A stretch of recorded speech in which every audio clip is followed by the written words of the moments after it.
On behalf of the 45th President of the United States of America, we welcome you officially and for the first time to the Embassy of the United States here in Jerusalem, the capital of Israel.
States finally and officially recognized Jerusalem as the true capital of Israel.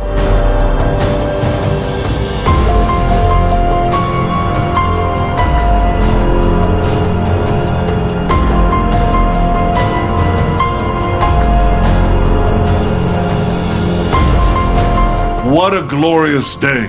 Remember this moment.